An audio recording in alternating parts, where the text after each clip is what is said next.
Hello everyone, welcome to StudyIQ. Today the video is delayed by around 1.5 hours because of some technical issues. There was unavailability of internet at a location where I am presently. So let's start the video.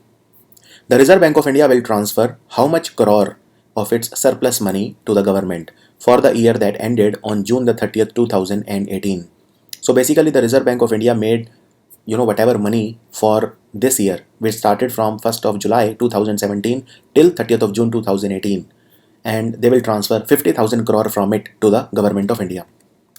Now let me quickly remind you about the Reserve Bank of India monetary policy that took place on the 1st of August. This was the third bi-monthly monetary policy, and you know that after every 2 months they update the monetary policy. Cash reserve ratio has been 4% since 2013. There has been no change. Statutory liquidity ratio, which is required for overnight lending, it is 19.5%. Repo rate, also called repurchase rate, is 6.5%. Reverse repo rate is 6.25%. Marginal standing facility rate is 6.75%. And bank rate is 6.75%. You can at least expect minimum one question from this. Archaeological Survey of India has raised the entry fee to visit Taj Mahal from 1,000 rupees for the foreign tourist to how much?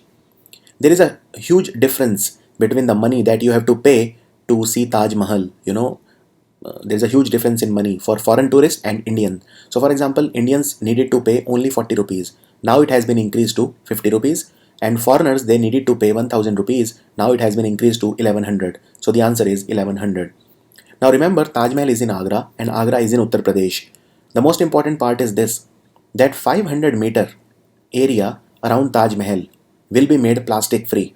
That has been announced by the government of Uttar Pradesh. 500-meter area around Taj Mahal will be made plastic free. Now our country observed which anniversary of Quit India movement on 9th of August? Quit India movement was one of the main reasons for us getting independence. This started in 1942 on 9th of August. That is why it is also called August Revolution. August Revolution. And Gandhiji spearheaded this movement also. He gave the slogan of do or die. Do or die. So we observed 76th anniversary. Now you must also remember one more thing here, that Quit India movement started from a place called Gavalia Tank, which is in Mumbai. Gavalia Tank. And you must remember the date, 9th of August 1942. An 8th century stone sculpture of goddess Durga and a 3rd century limestone sculpture head of a male deity will be returned to India by the museum of which country? These are the Indian heritage, Indian artifacts. They will be returned to India by United States. Right now, they are gracing a museum in United States, and United States has been generous enough to return these two sculptures back to India. In Tokyo Summer Olympics 2020, the athletes and the staff will be scanned by which cutting-edge technology? Let me tell you, this is for the first time that this technology will be used to identify the athletes and also the members and volunteers. It is called facial recognition technology. Facial recognition technology. And the Olympics in 2024 will take place in Paris, and in 2028 will take place in LA, Los Angeles, America. And you must also remember the mascot for the same. So Miraitova is the mascot for the Olympic Games, and Someti is the mascot for the Paralympic Games in Tokyo. Who has become the first Muslim woman in US Congress? She is from Michigan, and her name is Rashida Tlaib. Now she is from Democratic Party, the party of Obama and Bill Clinton. Right now the ruling party is Republican Party. So America has majorly a two-party system, and she is from Palestine. The capital of Palestine is East Jerusalem. United Nations Secretary General Mr. Antonio Gutterres has appointed which person as the new UN High Commissioner for Human Rights? If you remember, UN's High Commission for Human Rights was boycotted by America. So America is no more a member of United Nations Commission on Human Rights. And the person who will head this, she has been 2 times president of Chile. Chile, is a South American country, and its capital is Santiago. So I'm talking about Michelle Bachelet. And United Nations headquarters is in New York. The National Mission for Clean Ganga, which is called NMCG, it works under the Ministry of Water Resources, Ganga Rejuvenation and River Development. They have asked which bank to make it possible to donate to the Clean Ganga Fund from ATMs. This is for cleaning of Ganga. The bank is State Bank of India. Now State Bank of India was also in news because there is a hydropower project that will be made in Nepal, which is called Arun 3. Arun 3 hydropower project will be financed by State Bank of India, and it is made by joint cooperation of India and Nepal. So State Bank of India Managing Director is Arijit Basu and Chairman is Rajneesh Kumar. And recently they also launched their virtual assistant, which is called ELA. ELA. Now can you tell me Digambarpur, which is in South 24 Pargana in West Bengal, why was it in news recently? What is so special about Digambarpur? It's a small village, but what is so special about it? Which academy is adding a new category for popular films under the name Outstanding Achievement in Popular Film? So basically these four are very, very important awards or film festivals. So BAFTA is UK, Britain's film festival. Cannes is French film festival. Oscar is given in America, and Filmfare, of course, India. So which of these will add a new award which is called Outstanding Achievement in Popular Film? It is Oscars. Now let me tell you that the Oscars which took place for last year were the 90th, and this year we will have the 91st Oscars. And in 91st Oscar this will be the new category. And Oscars are also called Academy Awards. Now if you remember last year, the best film was The Shape of Water, and the director who had made that movie, his name was Guillermo del Toro. He was a Mexican, and the Best Actor award was given to Gary Oldman for the movie Darkest Hour, in which he had played Winston Churchill. Now can you tell me, in Oscars last year, that is the 90th Oscars, who won the award for the Best Actor in a Female Role for the movie Three Billboards Outside Ebbing, Missouri? Write down in comments. Payu India. Payu India has entered into a strategic partnership with which finance company in order to offer instant app-based personal loans with LazyPay. Which company has collaborated with Payu? It is called Reliance Money. Can you tell me who is the CEO of Payu? Write down in comments. The government has introduced how many bills to amend the goods and services tax laws in order to make the return forms simpler and raise the turnover threshold for availing the composition scheme to rupees 1.5 crore. Those companies which are under the composition scheme, they don't have to file returns every week, and they get various other benefits. Total 4 bills were introduced in the parliament. And also remember that GST was introduced as per the 101st Amendment Act, which was the Constitutional Amendment Act. Very important. Recently, 123rd Amendment Bill was introduced into the parliament, and that was for making the National Commission for Backward Classes as a constitutional, giving it a constitutional status. So remember that also, because GST was the 122nd Amendment Bill and 101st Amendment Act. When a bill is passed by the Lok Sabha and Rajya Sabha and signed by the President of India, it becomes an act. So GST was 122nd Amendment Bill and 101st Amendment Act. And 123rd Amendment Bill is the bill that wishes to give constitutional status to the National Commission for Backward Classes. The Indian Council of Agriculture Research, called ICAR in short, has discovered an invasive agricultural pest, Fall Armyworm. Now this is the name of the pest, Fall Armyworm, in which state? This pest is responsible for a sharp decline in the quantity and quality of the maize crop. Maize is what you call corn, right? So it has been discovered in Karnataka. Karnataka, you will find one very important temple called Virupaksha temple. There is Hampi, which is the World Heritage Site, and the CM is H.D. Kumaraswamy. IKEA. Now IKEA is one of the biggest furniture stores in the world. Okay, it's a Swedish company. So it has opened its first store in which part of India? This is an important question because IKEA had been trying to open their first store in India for a long time now. They have opened it in Hyderabad.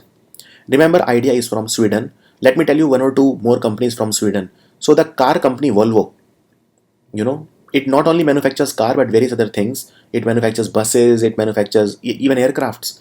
So Volvo is a Swedish company. Then there is a company which makes home appliances, Electrolux. Electrolux is also from Sweden, and even Ericsson is from Sweden. Ericsson, it is from Sweden. Then there is a medicine company called AstraZeneca, that is from Sweden. Sweden's capital is Stockholm. TRAI, Telecom Regulatory Authority of India, has integrated its mobile app DND, which means Do Not Disturb, and My Call. With which platform? With the objective of reaching out to the consumers and safeguarding their interest. Now these are very important app. Using My Call, you can gauge the quality of a call, and using DND you can complain about the various blank calls or telecom calls or fake calls that you get, the calls by various salespersons. You can avail blockage of those various platforms using Do Not Disturb app. They have been integrated with Umang. Now let me tell you, TRAI chairman is RS Sharma. And why RS Sharma was in news? Because he had made his Aadhaar number public just 1 week back, and he had challenged others to misuse Aadhaar. Now remember that RS Sharma, just today, he has been given 2 years extension as the chairman of TRAI. So RS Sharma will remain the chairman of TRAI for next 2 years. What is India's average per capita income for the last 4 financial years? Ending 2017-18. Before this, starting from 2014. So India's average per capita income is 79882. This was, given as a written reply in the parliament by the Minister of State for Statistics and former Sports Minister Vijay Goyal. Union Minister of Commerce and Industry and also Aviation Suresh Prabhu has launched which mobile app in order to provide information related to exports. All the information you need regarding exports will now be available on Niryat Mitra. Niryat means export and Mitra means friend. The government has appointed which person as part-time non-official director on the Reserve Bank of India board. There are 2 people who have been appointed. One is Swaminathan Gurumurthy and second is Satish Kashinath Marathe. So the answer is D, both A and B. State-owned Indian Oil Corporation, which is the most profitable PSU in India. It is a Maharatan company, and Mr. Sanjeev Singh, he is the chairman of Indian Oil Corporation. Now it has signed up to buy crude oil from which country for the first time? They will buy oil from America. Now America gives us a very different kind of oil which is called shale oil. Shale oil. And recently Indian Oil Corporation, in association with Hindustan Petroleum and Bharat Petroleum, they have made India's largest crude oil refinery at Ratnagiri in Maharashtra. And remember, this Ratnagiri refinery will be made by a company called Saudi Aramco. ARAMCO, Saudi Aramco. Under Project Shakti, which is basically to increase the manufacturing in India, under Project Shakti, which IIT in India, they have developed a microprocessor which is called Rice Creek. This phenomenal product has been made by IIT Madras. Which state government has announced a special assistance of 500 crore for OBC community to help them, develop employment opportunities? There has been huge furor in this state, and let me tell you why. 52% of this state is OBC, right? And they have 17% reservation. Now there are 30% Marathi people, they are demanding 16% reservation. So now, they want to do something for the OBC community and the Maratha community. So they have allocated a fund of 500 crore. This will be used to develop employment opportunities for the youth. This is Maharashtra. State Bank of India has recently launched a payment machine which is called what? This payment machine is called MOPAD. Let me tell you the full form. It is called Multi-Option Payment Acceptance Device. Multi-Option Payment Acceptance Device or MOPAD. The Central Board of Indirect Taxes and Customs, which is called CBIC. Let me tell you, CBIC is headed by Mr. S. Ramesh. It has increased the import duty on 328 textile products to what? Under the section 159 of the Customs Act of 1962. On textile products, we had 10% import duty. Now it has been doubled to 20%. 20%. Also, let me tell you, this step is important to protect domestic manufacturers because, in India, 10 crore or 100 million people, they are employed in the manufacturing sector. Who won the men's single title at the Washington Open 2018, which is also called Citi Open 2018? We are talking about tennis essentially. It was won by Alexander Zverev. And Alexander Zverev is from Germany. He is a German tennis player. And can you tell me, Juan Martin Del Potro, he is a tennis player from which country? Write down in comments. Kevin Anderson, he is from South Africa and he recently made it to the Wimbledon finals only to be defeated by Novak Djokovic of Serbia in the final. And in the female section, female singles was won by Svetlana Kuznetsova of Russia. Which Kannada poet passed away recently? He used to advocate for the Navya Sahitya movement, which means new literature movement in Kannada. His name was Sumathendra Nadig. Sumathendra Nadig. The famous traveler Marco Polo, he was the native of which country? Marco Polo traveled around the world, he was from Italy. Now let me ask you a question. So there was a famous traveler called Ibn Battuta, right? Ibn Battuta was from which country? In which year the Dandi March took place? The famous Dandi March took place in the year 1930, in the month of March and April. This place is in Gujarat, and this was again spearheaded by Mahatma Gandhi. Keoladeo Ghana National Park is located in which state? Keoladeo Ghana National Park was known as Bharatpur Bird Sanctuary. So Bharatpur, it is in Rajasthan. The answer is Rajasthan. Now let me ask you a question. So the last male white rhino was called Sudan, and it died in Laikipia National Park. Laikipia National Park. Can you tell me Laikipia National Park is in which country? So this was the video, and let me remind our users that we are running a sale on our best selling courses. So if you want to buy any of the course, this is probably the most opportune time. So do visit our website studyiq.com. Thank you so much for watching, and please share the video with your friends also. Also, I regret the delay today because of technical reasons.